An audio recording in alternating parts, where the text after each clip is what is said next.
일본의 코로나 확진자가 11만 명을 넘어서면서 올 초 오미크론 유행의 정점을 넘어서 역대 최다를 기록했습니다. 자국 내 여행 지원 사업도 연기하면서 최근 재개된 일본 관광 수요에도 차질이 생길 걸로 보입니다. 한편 오늘부터는 국내 코로나19 4차 접종 대상이 50대 연령층으로 확대됩니다. 코로나19 관련 내용들 김정기 고려대 약학대학 교수, 김민아 시사평론가 모시고 이야기 나누겠습니다. 두 분 어서 오십시오. 어서 오세요. 네, 오늘도 역시나 코로나19 신규 확진자 더블링 현상 지속되고 있습니다. 26만 6,299명입니다. 예. 자, 현재 이 코로나19 상황 교수님께서는 어떻게 진단하고 계십니까? 우리 방역당국에서도 얘기했던 것처럼 재유행이 본격적으로 시작됐다 이렇게 볼 수가 있고요. 지금 말씀하신 것처럼 한 2주 넘게 이제 더블링 현상이 계속 보이고 있거든요. 그래서 이러한 현상은 앞으로도 한동안 이어질 것 같다. 그러니까 더블링까지는 아닐지어도 지금 같은 증가세는 한동안 이어질 것 같다 생각을 하고 있고요. 네. 이런 재유행의 기본적인 원인, 대표적으로 두 가지를 볼 수 있는데 하나는 이제 계절적인 요인이 있을 수가 있고요. 또 하나는 새로운 변이의 출현이라고 볼 수가 있거든요. 네. 근데 지금 그러니까 여름철에 이렇게 재확산하는 이유는 계절적인 요인으로 보기는 좀 어렵고 잘 아시는 것처럼 이제 BA.5라고 하는 새로운 변이가 발생을 하면서 지금의 유행을 이끌고 있다 이렇게 볼 수가 있습니다. 따라서 이 BA.5 같은 경우에는 기존의 백신이라든가 아니면 기존에 있었던 바이러스에 대한 면역 회피 능력이 있거든요. 그렇기 때문에 지금 같은 상황에서는 앞으로도 재유행이 지속적으로 발생할 가능성이 있다. 일정 수준까지는 확진자 규모가 발생을 할 것 같다 이렇게 생각을 하고 있습니다. 지금 방역당국에서는 과거에 계절적인 요인으로 한 15만 명에서 20만 명까지 신규 확진자가 발생할 수 있다. 이렇게 예측을 한 바가 있고 그리고 국가수리과학연구소에서는 내달 한 중순경에는 28만 명까지 신규 확진자 규모가 발생할 수 있다라고 얘기를 하고 있거든요. 근데 제가 보기에는 지금 예측하고 있는 신규 확진자 규모보다 더 많은 신규 확진자가 발생할 가능성이 있고 오히려 이제 같은 규모라고 하면 시기가 앞당겨질 가능성이 있다라고 판단을 하고 있습니다. 예측보다 많은 그런 확진자가 발생할 수 있다는 얘기해 주셨고 변이가 발생하는 것과 계절적인 요인 두 개를 얘기해 주셨습니다. 변이에 대해서는 말씀을 해 주셨고 계절적인 요인을 생각해 보면 이제 휴가철이지 않습니까? 휴가철이기 때문에 많은 이들이 모이게 될 거고 그런 상황에서 거리 두기 말고 다른 방역 대책을 하겠다. 그러니까 뭐 고위험군을 보호하고 관광지 방역을 좀 강화하겠다. 이런 내용을 발표했죠. 그렇습니다. 지금 이제 거리두기가 없는 상황에서 휴가철을 맞는 게 사실 이제 코로나19 상황 이후에는 처음이다라고 말할 수도 있을 텐데요. 특히 여름 휴가 이 부분에 있어서는.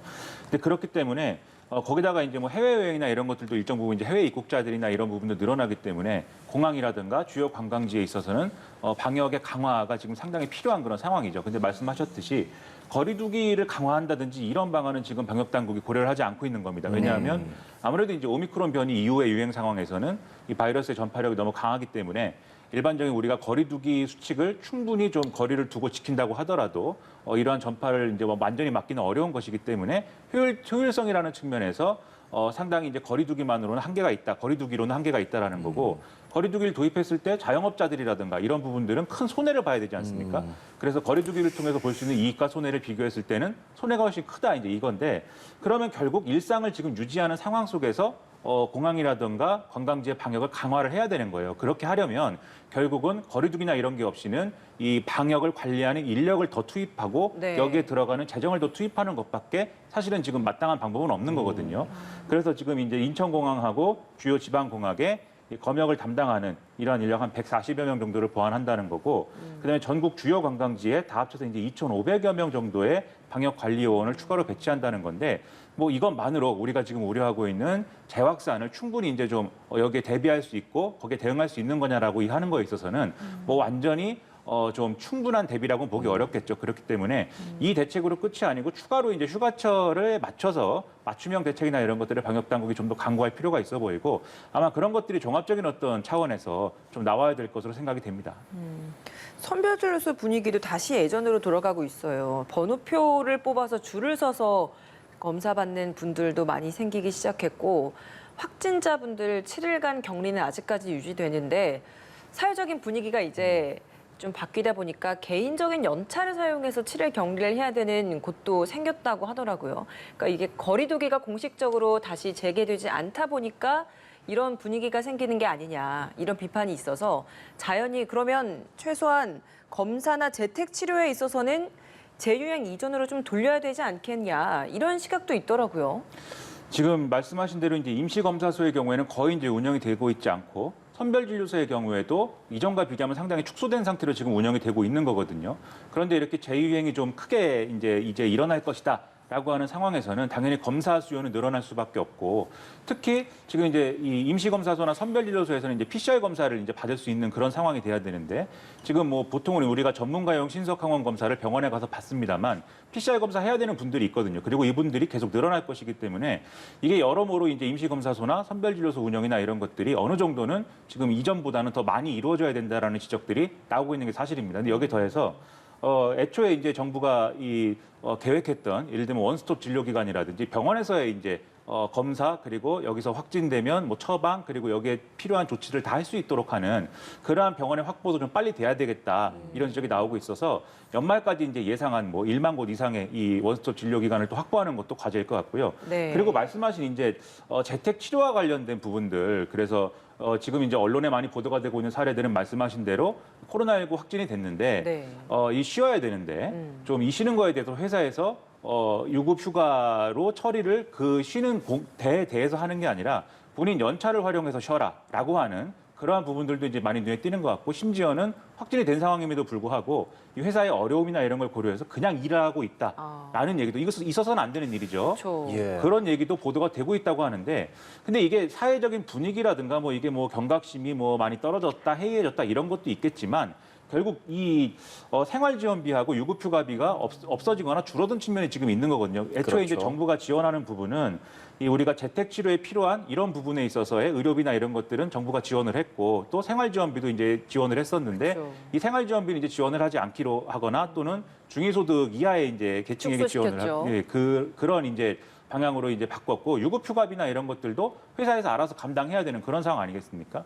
근데 재유행이 다시 거세진다라고 하면은 지금 말씀드린 사례들 예를 들면 뭐 이게 그래도 이제 연차라도 활용을 해서 자기가 이제 아플 때 쉴 수 있는 권리를 활용할 수 있으면은 그래도 괜찮은데 그게 아니라 대부분의 중소기업들에서 지금 이제 좀 증상이 있어도 좀 검사를 받지 말고 나와서 일을 해라라는 식의 그러한 얘기들이 나올 가능성들이 있어 보이는 게 사실이거든요. 그런 상황들이 재유행을 더 거세게 만들 수가 있기 때문에 이러한 것들을 막기 위해서라도 지금 상당 부분 좀 줄어들거나 좀 중단된 그러한 이제 재정 지원이나 이런 것들을 다시 되살려야 되는 거 아니냐라는 지적이 안 나올 수가 없는 것입니다. 예, 뭐 정책을 회수하는 와중에 재유행입니다. 다시 좀 수정해야 하는 것 아니냐 이런 의견들이 많은데 뭐 선별검사소가 될 수도 있고 7일 격리에 대해서 조금 더 확실하게 하는 것 이런 부분에 대해서는 교수님 어떤 생각 갖고 계시는지요? 지금 재유행 상황에서는 일정 부분은 과거 오미크론 재유행처럼 이렇게 수행했던 정책들을 일부 활용하는 필요가 있다라고 보고 있습니다. 그러니까 지금 같은 경우엔 대부분의 정책에 있어서 많이 완화된 기조를 가지고 있거든요. 근데 일정 부분 다시 환원시킬 필요는 있다라고 볼 수가 있는데 그 가장 대표적인 이유 중에 하나는 지금 뭐 신규 확진자 규모가 크게 증가를 하고 있습니다만 사실은 신규 확진자 규모가 그렇게 중요하지는 않습니다.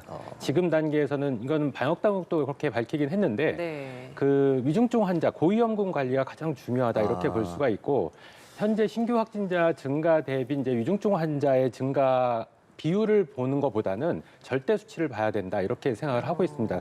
더군다나 아직은 병상 가동률이 뭐 병상의 종류마다 다소 차이는 있습니다만 한 10% 안팎을 보이고 있거든요.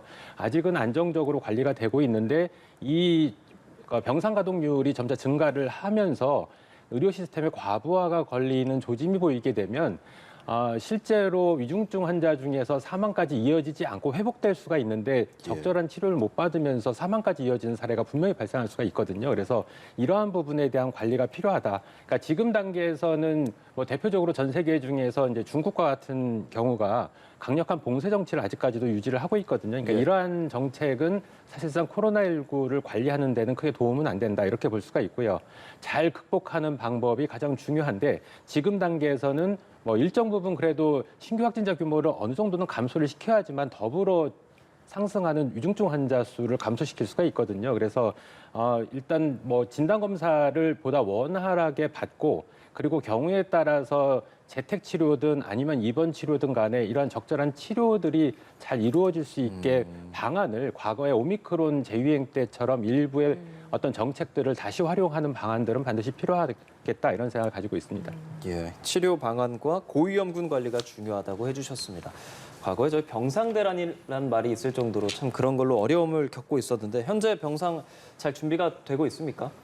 일단 지금 중환자 병상 가동률이 지금 한 15% 정도 이제 돼 있는 걸로 이제 나와 있습니다. 그러면 이게 이제 기존에 막 70%에 도달했다라고 하는 그런 보도가 나오던 시점, 그러니까 지난 3월 달 오미크론 변이가 한참 유행할 때와 비교를 하면은 아직은 중환자 전담 병상이나 이런 부분들은 여유가 있는 상황이긴 합니다. 예. 그런데 이 증가율이 이제 좀 심상치 않은 부분이 있고 그래서 지금 2주 좀 넘는 기간 동안에 거의 2배 이상 폭증한 이런 상황이다라는 지적이 나올 수가 있고 그리고 이게 확진자가 증가하는 것에 바로 비례해서 이제 중환자가 숫자가 늘어나는 게 아니라 한 2주 정도 간격을 두고 이제 중환자 숫자가 늘어날 것이기 때문에 지금 신규 확진자가 이 정도로 계속 더블링 상황이 계속 이어지는 상황 속에서 증가한 부분들은 한 2주 뒤에 아마 반영이 돼서 그때 더 이제 이 중환자가 추가로 늘어날 가능성이 충분히 있는 거거든요. 그렇다고 하면 지금 많은 의료기관에서 그동안 이제 좀 확보해놨던 중환자 병상이나 이런 것들을 다시 일반 병상으로 돌리고 뭐 이런 이제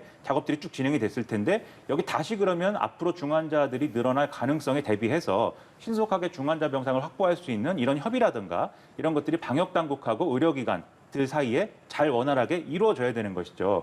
근데 일단 의료계는 병상을 확대하는 것에 있어서는 협조한다는 뭐 이런 얘기는 분명하게 하고 있습니다. 그건 당연히 필요한 일이니까요. 그런데 지금 이 중환자 전담 병상을 그럼 어느 정도 수준까지 확보할 거냐에 대해서는 그래도 이제 어쨌든 시간은 추가적으로 소요가 된다라는 점을 얘기를 하고 있거든요. 예. 그런데 이 추가 시간이 소요된다라는 이 내용이 좀 정부가 독려를 하고 방역 당국이 추가로 도와주고 뭐 이런 면이 있지 않으면은 바로 신속하게 아무래도 민간 의료기관의 협조가 필요한 부분에 있어서는 예. 바로 신속하게 이제 이루어지지 않을 가능성들도 있고 이런 여러 가지 것들이 맞물려 있기 때문에 보다 이제 좀 발빠른 대처 이런 것들을 방역 당국이 해야 되는 상황이 아닌가 생각이 됩니다.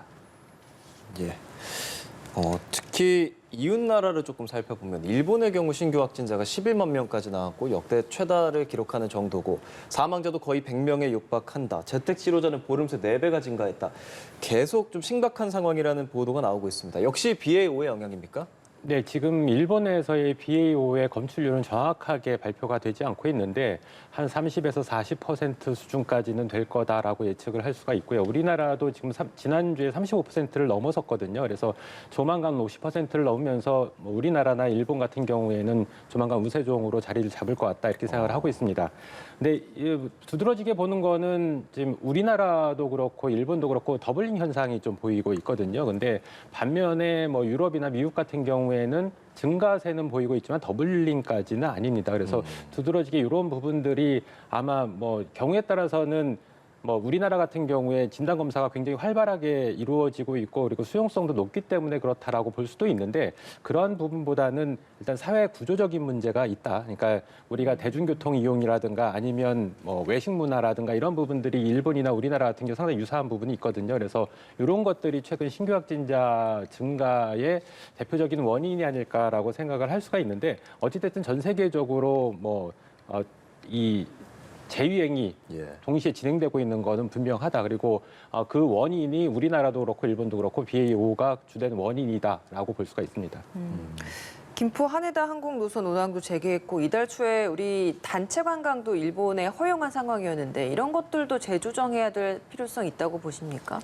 지금 단계에서는 BA.5가 이미 지역사회에서 유행을 하고 있습니다. 그래서 지금 해외 입국 관리를 엄격하게 하는 거는 크게 도움은 안 된다라고 생각을 하고 있습니다. 그러니까 새로운 변이가 유입되는 거를 막기 위해서는 검역 강화가 필요하지만 지금처럼 지역사회에 이미 유입이 됐고 확산을 하고 있는 상황에서는 이런 해외의 어떤 이동 교류 같은 것들을 제한하는 거는 크게 의미는 없다라고 볼 수가 있습니다. 예. 그래서 이런 부분들은 전체적으로 경제적인 상황과 같이 고려를 해서 판단을 해야 되지 않을까 생각을 하고 있습니다. 예, 어떻습니까? 일본에서는 뭐 자국 입국을 막거나 그런 정책을 펴진 않고 있습니까? 일단 일본의 경우에는 전통적으로 방역 정책이 아무래도 뭐 섬나라이고 하다 보니까 전통적으로 외부 유입을 막는 데 상당히 중심을 두는 그러한 방역 정책을 이제 가지고 있는데요. 그래서 다른 나라에 비해서도 해외 입국자들에 대해서는 어느 정도 이제 강화된 제한을 갖고 있는 그런 방역 정책을 계속 고수를 하고 있습니다. 그래서 이제 앞서 말씀하셨듯이 단체 관광에 대해서는 뭐 일부 지금 열린 상황인데 그 전까지는 비즈니스 목적이라든가 일부 이제 특정한 목적에 의한 입국만 이제 허용이 됐다라고 하면은 이 자가격리 이런 것들이 다 거쳐야 되겠지만요. 예. 지금 이제 어쨌든 단체 관광이 허용이 돼가지고 어느 정도는 이제 좀 관광 수요나 이런 것들을 충족시킬 수 있게 된 상황이긴 한데 하지만 지금 이제 개인의 어떤 자유여행이라든가 무비자 입국이라든가 이런 것까지 다 열 것이냐에 대해서는 일본에서는 이미 이제 이것에 대해서는 지금 거론하고 있는 바가 없습니다. 그리고 지금 앞서 말씀하신 대로 지금 확진자 수가 11만 명이 나오고 있고 신규 확진자 수가 하루에 그리고 앞으로 20만 명 이상이 나올 거다라고 하는 거에 대해서는 지금 일본 정부는 우리로 따지면은 거리두기에 해당하는 이러한 정책을 하지는 않을 것이다라고 얘기를 하고 있는데 이게 애초에 원래는 일본 내수 관광 내수 활성화나 이런 것들이 필요했기 때문에 또 관광 이 내수 활성화를 하는 정책이 있거든요. 고수 트래블이라고 하는 그게 일종의 이제 소비 쿠폰 같은 걸 지급을 해서 내부 이제 좀 내국인들에게 관광 지원을 하는 프로그램인데 이것도 원래는 재개를 곧 할 것이다. 라고 하는 것들이 지금 중단되어 있는 그런 상황입니다. 그래서 이런 상황들을 고려를 하면은 지금 아무래도 뭐 일본에 대한 여행 수요나 이런 것들이 많이 좀 늘어나고 있는 상황이긴 하지만 일본 정부가 이 개인의 자유여행이나 이런 것들을 조만간 뭐 이렇게 연다든지 이런 어떤 결정을 하기에는 상당히 좀 부담스러운 그런 상황이라고 지금 여겨지기 때문에 아무래도 일본 여행을 자유롭게 하기 위해서는 상당한 시간이 또 걸리지 않을까 이렇게 생각이 됩니다. 일본 상황을 봤는데 일본뿐 아니라 미국이나 유럽으로 해외여행 가는 분들도 있고 실제 지금 미국이나 유럽에서의 코로나19 상황도 짚어봐야 되지 않겠습니까? 보면 영국을 보니까 켄타우루스라고 불리는 BA.2.75가 나왔는데 감염자가 크게 는 것에 비해서 중증 환자는 아직은 많지 않다. 이것을 그만큼 치명률은 높지 않다라고 봐야 되는 건지 아니면 아직까지는 이게 어느 정도 좀 시차가 있기 때문에 그게 반영이 안 된 것이다라고 봐야 되는 건지 어떻습니까? 지금 말씀하신 BA.2.75, 그러니까 켄타우로스 같은 경우에는 지난 5월, 6월경에 인도에서 처음 출현을 했거든요. 근데 네. 채 2달이 안 돼가지고 전 세계적으로 10여 개국에서 지금 발생을 했습니다. 네. 그리고 우리나라 같은 경우에도 해외 여행에 이력이 없으신 분들이 감염된 사례가 있거든요. 그러니까 지금 우리나라에서도 지역사회에서 전파가 이루어지고 있다 이렇게 보는 게 더 타당하다라고 볼 수가 있습니다. 네. 근데 지금 말씀하신 것처럼 영국 같은 경우에는 켄타우로스가 그러니까 BA.2.75가 확산을 하고 있는데 위중증 환자는 크게 증가하지 않았다라고 얘기를 하고 있는데 네. 기본적으로는 말씀하신 것처럼 시차가 있다. 그러니까 위중증 환자 그리고 사망자가 발생하는 시점이 확진자가 그러니까 유행이 진행되고 있는 상황에서 1, 2주 정도의 시차를 두고 있기 때문에 앞으로 입원 환자가 더 증가할 가능성은 있다라고 볼 수가 있는데 일단 병원성이 과거의 오미크론 대비 지금 BA.5도 그렇고 BA.2.75 켄타우로스도 그렇고 크게 증가했다라는 연구 보고는 아직까지 명확하진 않습니다. 물론 이 부분은 논란의 여지가 있는데 미국이나 영국 같은 경우에는 병원성이 크게 증가하지 않았다라고 생각을 하고 있는 반면에 일본의 한 연구에 의하면 물론 이게 세포배양 실험이긴 합니다만 네. 이 바이러스의 양이 체내에서 증가를 하더라. 그만큼 병원성이 높아질 가능성이 있다라고 얘기를 하고 있거든요. 그래서 이 부분은 좀 지켜봐야 되는데 어떤 상황이든 간에 제가 보기에 물론 BA.2.75도 그렇고 BA.5도 그렇고 기존의 오미크론 또는 스텔스 오미크론하고는 이제 면역 회피 능력이 더 있다라고 평가를 받고 있거든요. 예. 그럼에도 불구하고 100% 면역 회피 능력이 있는 건 아닙니다. 그러니까 네. 일정 부분 면역력을 공유를 하고 있기 때문에 과거에 오미크론과 스텔스 오미크론이 크게 유행을 했었기 때문에 일정 부분의 면역력은 가지고 있거든요. 그렇기 때문에 위중증 환자의 발생 증가를 억제하는 효과가 있을 것 같다. 이게 마치 그래서 지금 BA.2.75나 BA.5가 병원성이 상대적으로 낮아진 것처럼 또는 유지하고 있는 것처럼 보일 수 있다. 이렇게는 볼 수가 있습니다. 그래서 과거에 우리가 스텔스 오미크론이나 오미크론 또는 백신 접종으로 인해서 위중증 환자의 발생 비율을 상당히 억제하고는 있다. 이렇게 볼 수가 있습니다. 그 백신 접종 지금 4차 접종을 확대하는 방식으로 정부는 추진을 하고 있는데 오늘부터 좀 달라지는 내용이 있죠? 좀 짚어주시죠.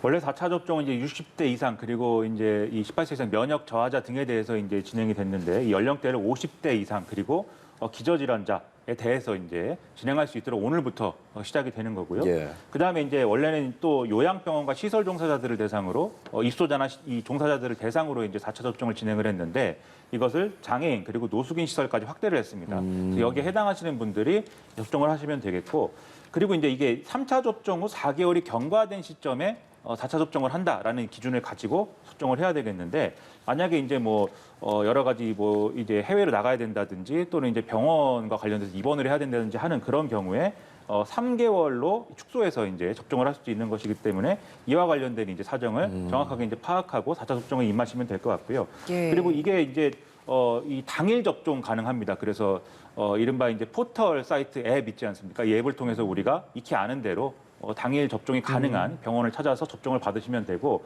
그다음에 예약 사이트에서 이제 이 예약을 해서 접종을 받는 일반적인 방식의 경우에도 오늘부터 예약이 가능한데 다만 이 경우에는 다음 달 1일부터 접종이 시작이 되기 때문에 그 일정을 잘 알아두시고 접종에 임하시면 되겠습니다.